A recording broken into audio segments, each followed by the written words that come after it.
I came across this article published on June 10th in the website The Palestine Chronicle, and I was compelled to make a video about this article because I believe that the headline is actually the exact opposite of what the author intended. Instead of exposing Zionist myths and Israel's quote fairy tale unquote history, it actually perpetuates anti-Zionist myths and fairy tales. And the article was written by this gentleman, Jamal Kanj. And I'm going to deconstruct the article and show you from my perspective why I believe that it perpetuates a lot of falsehoods. And I also believe that the viewpoints expressed by this author, Mr. Jamal Kanj, are pervasive in the Arab and Muslim world and in Palestinian circles, and it's widely accepted, and it's just taken as facts. I believe uncritically that, and I'm going to show you why. And these are perpetuations of falsehoods about Zionism and the Jewish people. And I also believe that it is the one of the principal reasons behind the Israeli-Palestinian conflict. Maybe perhaps the main driving motivator behind the Israeli-Palestinian conflict is basically the denial of Jewish people, the Jewish people's connection to the land of Israel, and of the discrediting of Zionism. And one thing I want to say about this before I go into the article is doing a little research on this Palestine Chronicle. I see it's a 501c3 nonprofit, and one of the honorary editorial board members is Professor Noam Chomsky, who is famous for being a harsh critic of Israeli policies towards the Palestinians. Although I would be curious to see if he accepts the premises of this article, because it goes way beyond criticism of Israeli policies to discredit and dismiss the foundations of Zionism and the Jewish people's connection to Israel.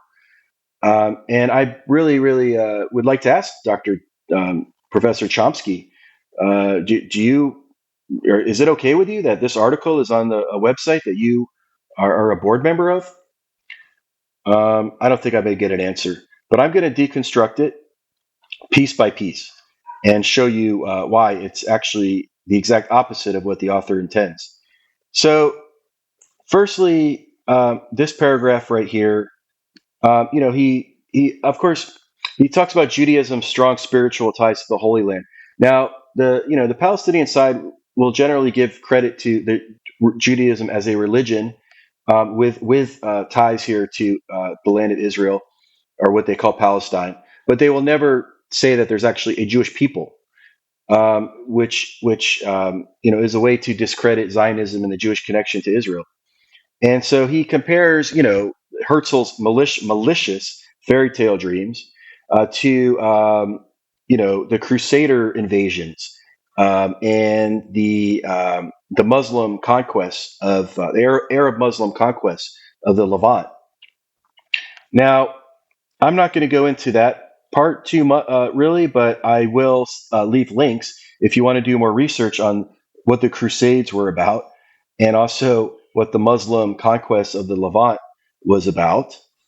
And I'm also going to leave links to Zionism, so you can see what Zionism was about. Now, for supporters of Zionism, it is simply the repatriation of the Jewish people in their ancestral homeland, and it's the national liberation movement of the Jewish people. And um, I will leave these links. You can read about Zionism from the pro-Israel Zionist perspective.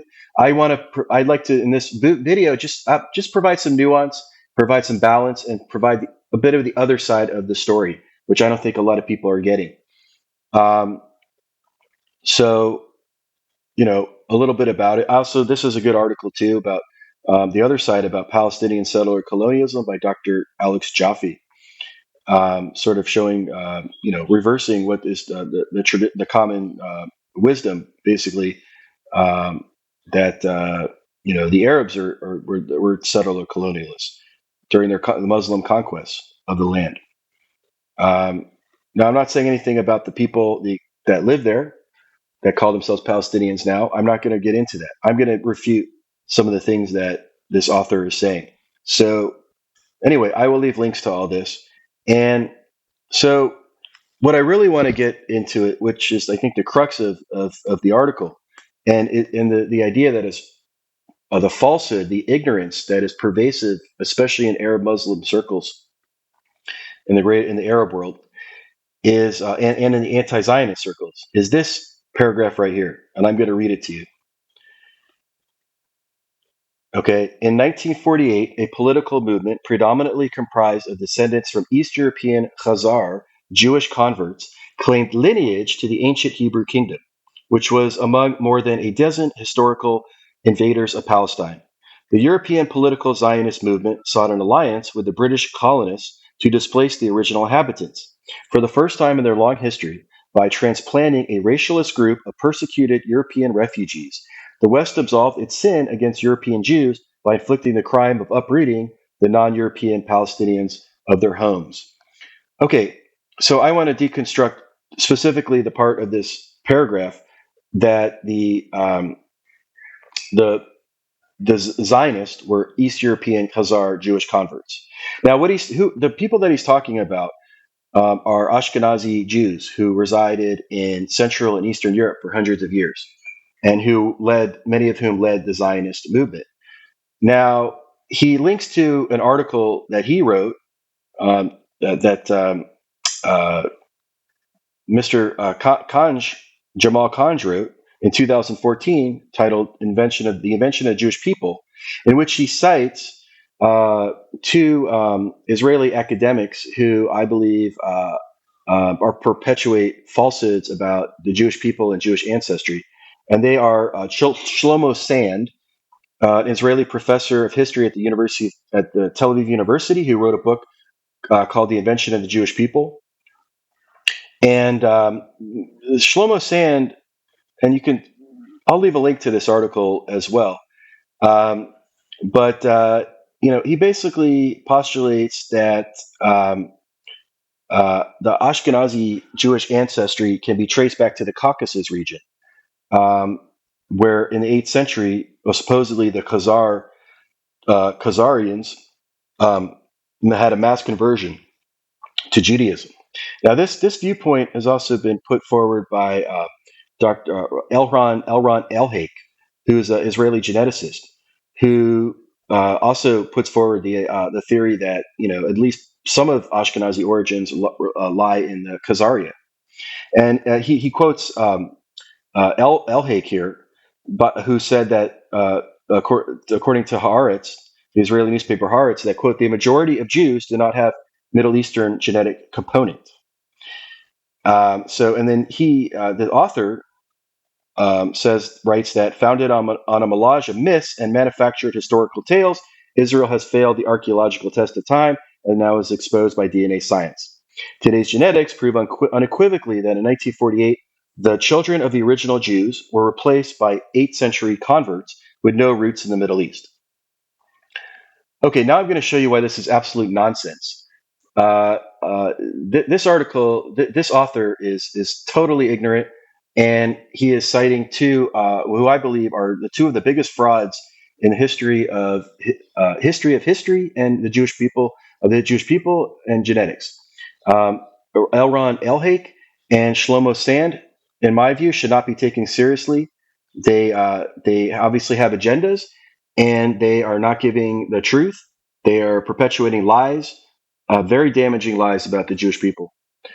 Um, so I'm going to show you the evidence that the Khazar conversion theory is nonsense, and it's nonsense that Ashkenazi Jews descend from the Khazars. And I'm also going to show why Ashkenazi Jews absolutely do have Middle Eastern ancestry.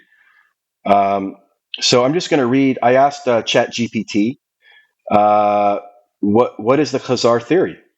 And the answer is the Khazar theory, also known as the Khazar hypothesis or Khazar myth, is a controversial historical theory that suggests that the medieval Khazar cognate, semi-nomadic Turkic people who lived in the region corresponding to modern-day Kazakhstan, Ukraine, and southern Russia, converted to Judaism in mass. According to this theory, the Khazars, who ruled over a diverse population of Turkic, Iranian, and Slavic people, adopted Judaism as the state religion in the 8th or 9th century. The theory gained prominence in the 20th century, primarily due to the works of Hungarian historian Arthur Kessler, who popularized the idea in his book, The 13th Tribe, published in 1976. Kessler argued that Ashkenazi Jews, who make up the majority of the world's Jewish population, descended from Khazar converts. The Khazar theory has been a subject of debate and controversy among historians and scholars. While some proponents argue that it helps explain certain historical and linguistic phenomena, the theory has faced significant criticism and is largely rejected by mainstream scholarship. The primary reasons for skepticism include the lack of conclusive evidence supporting a mass conversion and the lack of significant genetic links between Khazars and Ashkenazi Jews.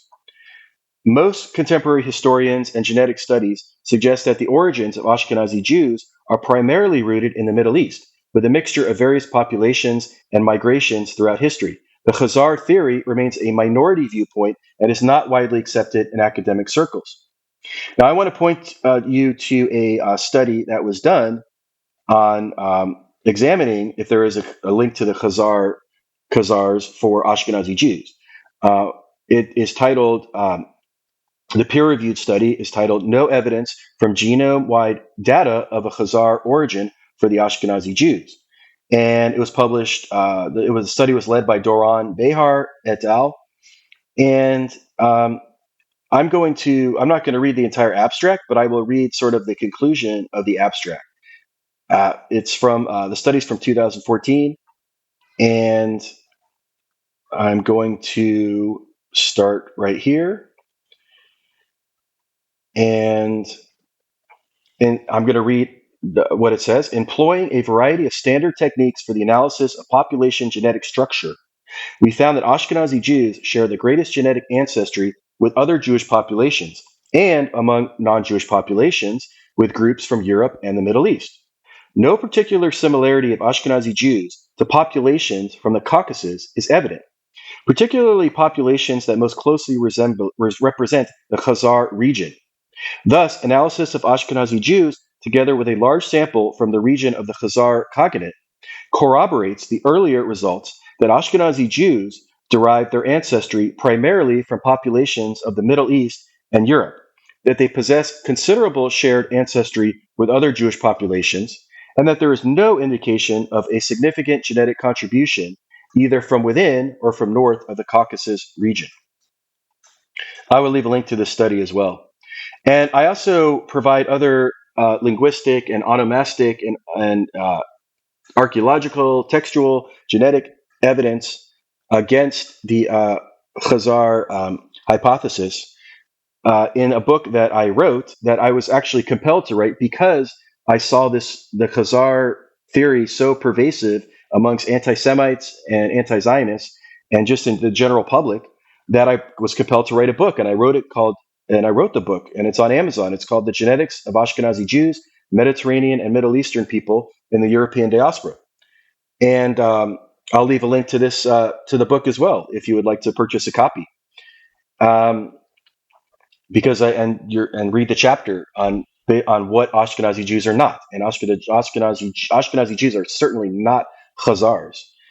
And I also mentioned the study in that book as well. And so it's not just genetic studies, although you can see here from the PCA that Ashkenazi Jews right here overlap with Sephardic Jews,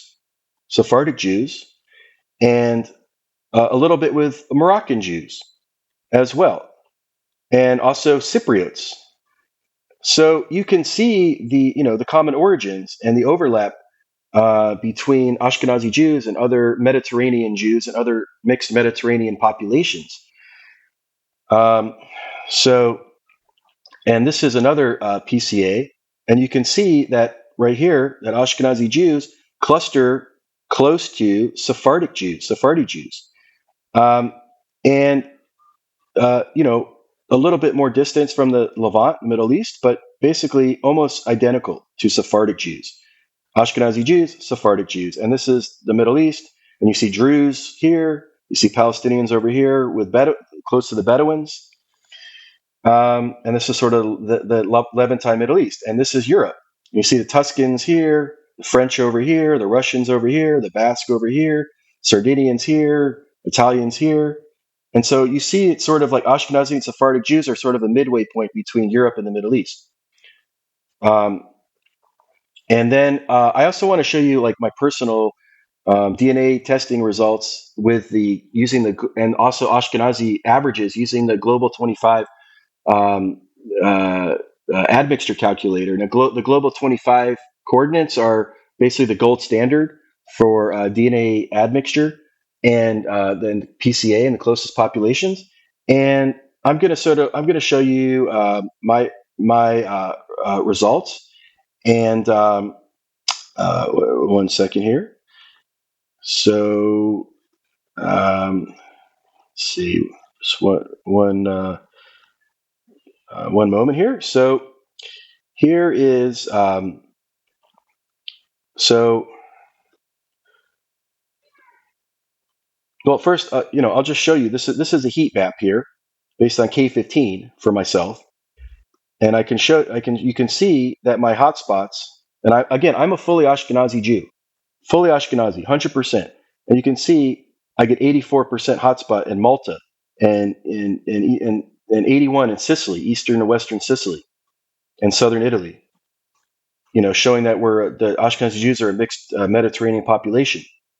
And here's another sort of PCA based on K15 that shows that here's me, there's Ashkenazi with sort of South Italians, here's Italian Jews, there's Sephardic Jews, Greeks, so that area there. And I also did use the Global 25 Ancestry. It's the wrong one. I used the Global 25 Ancestry map, which I'll link to as well, which is a great website called Explore Your DNA. And you can see that I put down that all four of my grandparents are Ashkenazi. And you can see in this map of Europe and North Africa and the Middle East that I get 25.08% Levant, and I also get 26.70% Mediterranean Jewish. And so you see when you combine that, that's like 50% Mediterranean Jewish Levant. And I also don't get anything for Ashkenazi, even though I'm 100% Ashkenazi. So it shows that the underlying Ashkenazi, the roots are in the Mediterranean basin.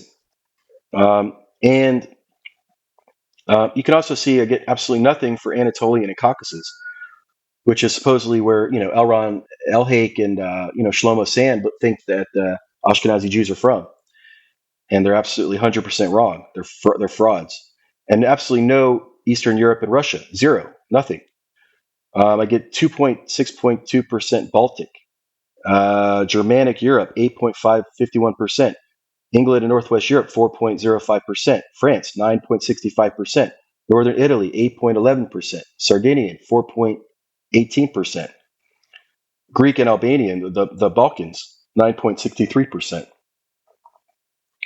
So you see from there, that's more evidence. And then there's another excellent 6th century BCE calculator where you can see my results. That my top result is MENA, Judah Kingdom, Middle East, North Africa, Judah, the Kingdom of Judah. I get 32.97%. Followed by the diaspora admixture. It's a Balto-Slavic, Carthage, Western Empire, Sicily, etc. But that's right there. The MENA, Judah, Kingdom of Judah, 32.97%. Now, if you look at my admixture results for the Global 25 modern scaled averages, you can see I get Sephardic Jew, 20% at the top, followed by Samaritan, 18%. The Samaritans are Israelites, the Samaritan Israelites. They are direct descendants of the ancient Israelites, the Samaritan community. And then you get the diaspora admixture, Polish, Italian, Greek, Iraqi Jew, Sardinian, Emirati, Moroccan Jew, etc. Now, I then removed the Jewish populations from the global 25 um, modern scaled averages, and you can see what happens for me is that Samaritan shows up at the top with 33.6%. Well, it almost aligns completely with the MENA Judah kingdom, in the 30 something percentile for me. It's the Samaritan. And you can see the diaspora admixture showing the migrations across the Mediterranean basin and up to Central and Eastern Europe. You got Italian Lombardy, Greek Thessaly, Italian Liguria, Polish Kashubian, Italian Friuli, Venetia, Giulu. Sorry, I'm butchering that. Zapata. And then there's a bit of a North African component to Ashkenazi Jews. Tunisian Berber, Zerua, and even some Arab, Emirati B. You know, so and then what I did was I ran the special calculator that was made just for Ashkenazi Jews with ancient populations, and I wanted to show, demonstrate what the results are for myself and the Ashkenazi modern averages. So you can see here, based on this calculator, and here I'll just show you in source that these are the populations that were used. You can see that, and these are the coordinates for the Ashkenazi and myself, and you can see that it's Levantine and Greek at the top in italic. For me, Levantine, Greek, italic, Slav, a little bit Slavic, North African, Mesopotamian, Western Iranian, Germanic, but you can see the Levantine there. And actually, I'm going to run this one more time. I'm going to clear it and run it, and that's better. I think that's more accurate. You see 40.8 Levantine, 32.8 Greek, the top two for me. And then you can see Ashkenazi. Let me see it one more time. Those are my results, and a good distance too, good fit. Ashkenazi Ukraine, Levantine and Greek. Ashkenazi Russia, Levantine followed by Greek. Ashkenazi Poland, Levantine, Levantine Middle Eastern. This is like as Levantine as you can get for that population. Levantine, Greek, Ashkenazi Poland, Ashkenazi Lithuania, Levantine, 42.8. Ashkenazi Germany, 48.4 Levantine, followed by italic. And finally, Ashkenazi Belarusia, 44.2% Levantine, followed by Greek, italic, etc. So again, Levantine Middle Eastern plus Southern European, majority of Ashkenazi ancestry, similar to Sephardic Jews and Italian Jews and Greek Jews and North African Jews and a bit sort of Assyrian Jews and Turkish Jews. And those groups, the Western Diaspora. And then you can see on my true ancestry here, when you look at the closest populations for Ashkenazi, the top 8, you see the mixed Mediterranean populations, so from Southern Europe, East Sicilian, Central Greek, Greek Crete, Greek islands, Italian Abruzzo, South Italian, Greek Thessaly, West Sicilian, and you can see by the autosomal, the male DNA, the Y DNA, we get very Mediterranean, Eastern Mediterranean, Cyprian Greek, Kurdish, Lebanese Christian, Greek Crete, Turkish, Syrian, Jordanian. And then by the mtDNA, the female DNA, again, Cyprian, Sephardic Jewish, Georgian, Lebanese Christian, Armenian, Turkish, Palestinian. This is Ashkenazi. Okay. So let's go back to the article here. And so what's the next thing I'm going to discredit here? So his next paragraph. So after dismissing any Ashkenazi connection to the land of Israel genetically, which he's wrong about, this author dismisses any Israelite connection to the land of Israel. He says historians hold differing opinions regarding the duration of the Hebrew kingdom's reign in the land of Canaan. However, there is some consensus that the United Hebrew Kingdom lasted approximately 80 years before splitting into two separate entities. Nevertheless, there is no disagreement that the original Hebrews were not indigenous to the land. In the book of Genesis 17:8, God addressed Abraham regarding the land of Canaan, quote, where you now live as a foreigner. Now, this guy is like trying to use like fraudulent genetics by, by Elhake and Sand to, say that Ashkenazi Jews are Khazars. And now he's like using the Bible, the Hebrew Bible, to, discredit the indigenous connection of the Israelites to the land of Canaan of Israel. Now, this is, but rather than going on biblical text, there are many archaeologists, such as Israeli archaeologist Israel Finkelstein, a professor emeritus at Tel Aviv University and the head of the School of Archaeology and Maritime Cultures at the University of Haifa. And by the way, before I start on what Finkelstein's views are, Israel Finkelstein was born to an Ashkenazi Jewish family in Tel Aviv, Israel on March 29th, 1949. And by the way, so he's fully Ashkenazi, just like me. And this is what Israel Finkelstein looks like. Now, this is 100% Ashkenazi Jew. Now, if I saw Israel Finkelstein walking down the street in Tel Aviv or Jerusalem, I would probably think he's an Arab, Palestinian. And yet he's 100% Ashkenazi. So that's what he looks like, very Middle Eastern. And so, um, what does Israel Finkelstein say about, this is from an article, Israelites as Canaanites.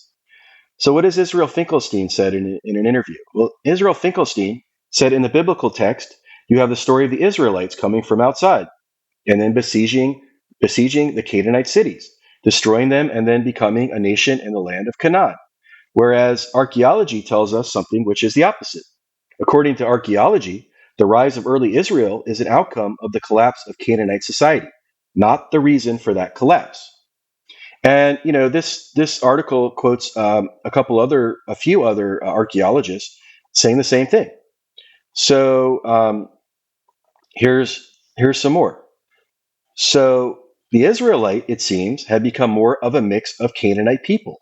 William J. Dever, an American archaeologist specializing in the history of Israel and the Near East in biblical times, interviewed for the PBS Science program, The Bible's Buried Secrets, claimed that the notion is that most of the early Israelites were originally Canaanites, displaced Canaanites. Also interviewed, Peter Machinist of Harvard's Divinity School says the Israelites were always in the land of Israel. They were natives, but they were different kinds of groups. They were basically the have-nots. And I will leave a link to this article as well. So let's go back to the original article. So basically, this author is wrong about Ashkenazi Jews, and he's also wrong about the Israelites. So let's see. Okay, so the next thing I dispute in this article is that, well, again, in this paragraph, he's basically saying again that, okay, well, there's no genetic relation between the original Hebrews who immigrated to Palestine from Mesopotamia, present-day Iraq, roughly 4,000 years ago. That's not true. They were local Canaanites, and the children of the East European Khazar converts. Not true. Ashkenazi Jews are a mixed Mediterranean population, similar to Sephardic Jews, with Levantine Middle Eastern and mostly Levantine Middle Eastern and Southern European ancestry. So then he says, well, nationality is determined not by a spiritual affinity to a place, but by people who possess a distinct cultural identity and have a continuous historical presence in a defined region. Okay, this author knows nothing about Jewish history, the Jewish people. Okay, Judaism was not originally a religion. Okay, Jews were a people, a nation, a tribe, an ethnicity. What today modern we would say today are an ethno-religious group indigenous to the Levantine Middle East, and who experienced a diaspora where they mixed in a diaspora like other diaspora groups. But for him to claim that it's just a religion with disparate people all over the world, a faith It's not a faith. It's not like Christianity and Islam. It is a ethno-religious group, more similar to the Samaritans or the Druze. So he's wrong about that too. And so I'm just going to. So he said, okay, so here he says, okay, lastly, even if today's Jewish European converts were indeed the descendants of the ancient Hebrews from 3,000 years ago, under accepted international law, they would have no admissible claim to an earlier unlawful occupation, inasmuch as Arabs today have no right to inherit the past occupation of Spain, which lasted for 700 years, more than 3 times the overall Hebrew reign in Palestine. So this is another tool by the anti-Zionists. They want to delegitimize Israel by saying it's illegal. Well, it's not illegal. Its foundation is very, very solid in international law, and that foundation is a stone is set by the San Remo Conference. So the San Remo. Many people know the Balfour Declaration of November 2nd, 1917, the UN vote on the partition plan on November 29th, 1947, as the two main international political events that led to Israel's declaration of independence on May 14th, 1948. On December 11th, 1917, which was the eve of Hanukkah, General Allenby led the British troops into Jerusalem. Allenby was hailed as the savior of the Jews, especially in light of the fact that 1 month earlier, Britain had issued the Balfour Declaration. Now, this is very important.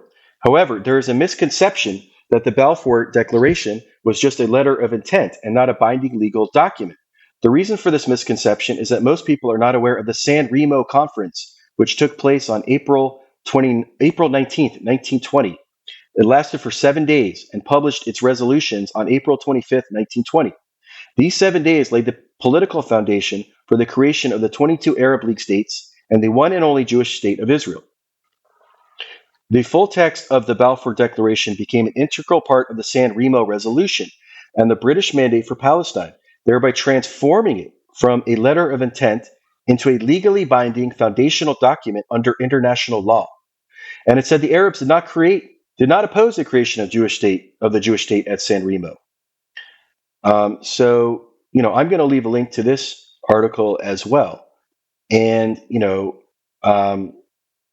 also, there's a great article here in Israel Hayom about the what Chaim Weizmann said about the San Remo Conference as one of the most significant events in the history of Zionism. Um, so basically, he says, I'm gonna read this here.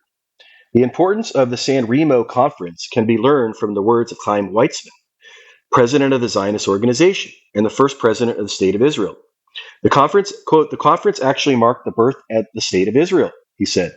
The decision in San Remo, this recognition of our rights in Palestine, which was included in the treaty with Turkey, the Sevres Treaty, and became part of international law, is the biggest political event in our movement, the Zionist movement. And maybe it would not be an exaggeration to say in the entire history of the Jewish people since the diaspora. So again, this author is flat out wrong about the legitimacy of Israel and Zionism under international law. And then he goes on to just say, kind of just strangely, that comparing like, well, why is there only one Jew? There's only one Jewish state. Well, why is there one Christian state or one Muslim state or Hindu state? And by the way, he also he's a denial of Jewish peoplehood. Because the whole anti-Zionist side could never admit that the Jews are a people. They're only a religion with other people scattered around the world who worship the Judaism. But that's not the case with Jews have always been a nation and a people, an ethno-religious group and a tribe.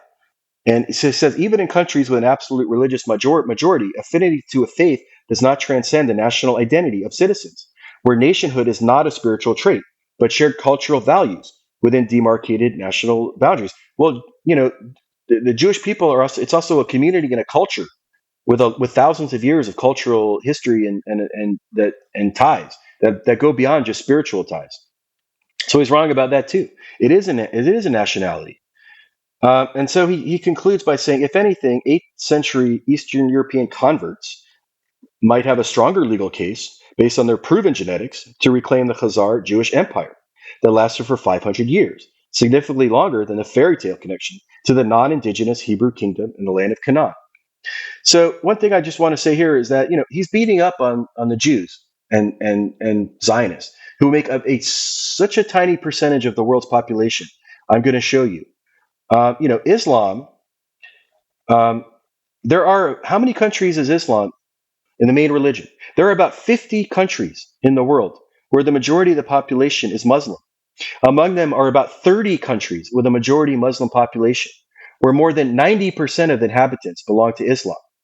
There are another 20 countries with a Muslim population of between 50% and 80%. In 26 countries, Islam is the state religion by constitution. Okay, that's Islam. Okay, now this is a Pew survey from 2015. Now, where do Jews fall into this?